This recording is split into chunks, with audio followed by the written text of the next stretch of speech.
సుబ్బారెడ్డి గారు సమాధానం చెప్పాలి.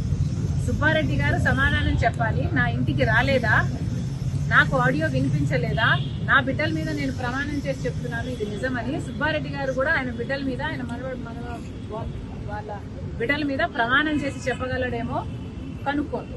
ఇక్కడ సుబ్బారెడ్డి గారు ఎందుకు అప్రూవర్ అయ్యారు మేడం? జగన్ తాలూకు బంటూ సుబ్బారెడ్డి గారు అప్రూవర్ అయ్యారని మరి అయిపోయినట్టు.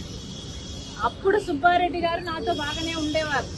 అప్పుడు సుబ్బారెడ్డి గారితో సంబంధాలు నాకు బాగానే ఉన్నాయి.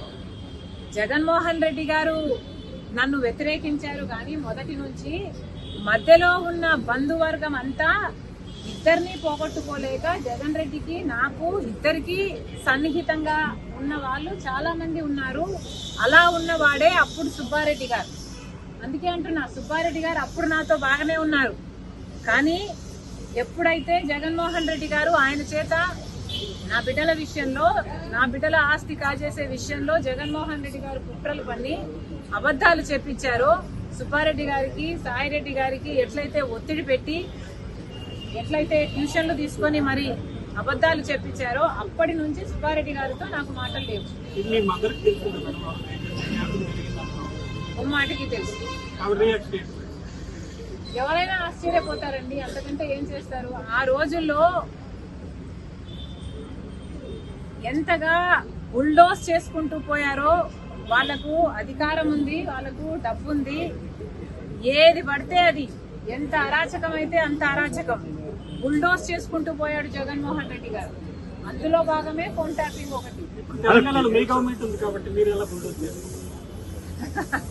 కాంగ్రెస్ పార్టీకి బుల్డోస్ చేయడం రాదు.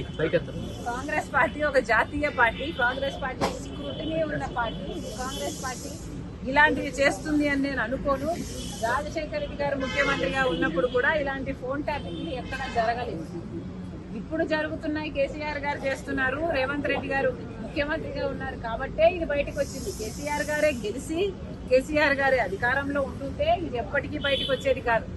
ఒక మాట చెప్తున్నాను నేను, నా ఇంటికి వచ్చి నా ఆడియోను నాకే వినిపిస్తుంటే నాకెంత అవమానంగా ఉండాలి. కానీ ఆ రోజు నేను ఏం చేయలేకపోయాను. కారణం ఏమిటంటే, ఒకవైపేమో కేసీఆర్ గారు తెలంగాణలో ముఖ్యమంత్రిగా ఉన్నారు, ఇంకోవైపేమో జగన్మోహన్ రెడ్డి గారు ఆంధ్రాలో ముఖ్యమంత్రిగా ఉన్నారు. నేను పోరాటాలు చేస్తూ ఎవరితో చేయాలి? ఈ ముఖ్యమంత్రితో చేయాలి, ఆ ముఖ్యమంత్రితో చేయాలి. అప్పటికే నన్ను తొక్కే ప్రయత్నాలు చాలా గట్టిగా చేస్తున్నారు. నేను ఎదగకూడదు అన్న ప్రయత్నాలు, నా పాదయాత్ర అయితేనేమి, నా పొలిటికల్ జర్నీ అయితేనేమి, నాకున్న ఇబ్బందులు అయితేనేమి, దేవర్ టూ మెనీ. అన్ని పోరాటాలు చేయలేను కదా. కాబట్టి నేను ఈ ఫోన్ ట్యాపింగ్ విషయాన్ని పక్కన పెట్టదలుచుకున్నాను. ఎందుకంటే నేను ఒకవేళ పోరాటం చేసినా కూడా, ఫోన్ ట్యాపింగ్ జరిగింది అని నేను బయట చెప్పినా కూడా, అటువైపు తెలంగాణలో ఇన్వెస్టిగేషన్ జరగదు, ఇటువైపు ఆంధ్రాలో ఇన్వెస్టిగేషన్ జరగదు. ఎందుకంటే పోలీస్ డిపార్ట్మెంట్ అంతా వాళ్ళ చేతుల్లో ఉంటుంది కాబట్టి.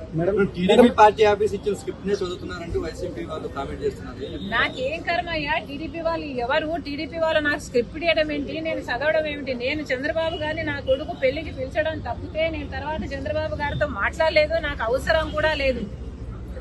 పోనీ చంద్రబాబు గారితో నేనేదో స్క్రిప్ట్ ఇచ్చి నేను చదువుతున్నానంటే, పోనీ చంద్రబాబు గారు నాకేదో చేస్తుంటే నేను చేయాలి కదా. పోనీ ఏం చేశారు చంద్రబాబు గారు నాకు? నేను ఎలా లబ్ధి పొందుతున్నాను? మీకేమైనా కనిపిస్తుందా నేను ఎలా లబ్ధి పొందుతున్నాను? చంద్రబాబు గారు ఇంకా పవన్ కళ్యాణ్ కూడా నాకు మేలు చేస్తుంటే ఎట్లా చేస్తున్నారు?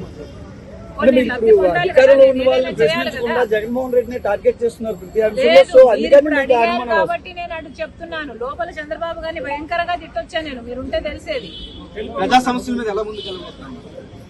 నాకు సూపర్ 6 చాలా ఇంపార్టెంట్. మళ్ళీ చెప్తున్నాము, చంద్రబాబు గారు మభ్య పెట్టే ప్రయత్నం చేస్తున్నారు.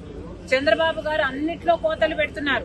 చంద్రబాబు గారు ఇప్పటికి వరకు కూడా విభజన హామీలలో ఏ ఒక్క హామీ కూడా కంప్లీట్ గా, పూర్తిగా ఆంధ్ర రాష్ట్రం నెరవేర్చుకోలేకపోయింది అంటే మరి మీరు ఇంకా బీజేపీ పార్టీకి ఎందుకు మద్దతు ఇస్తున్నారు?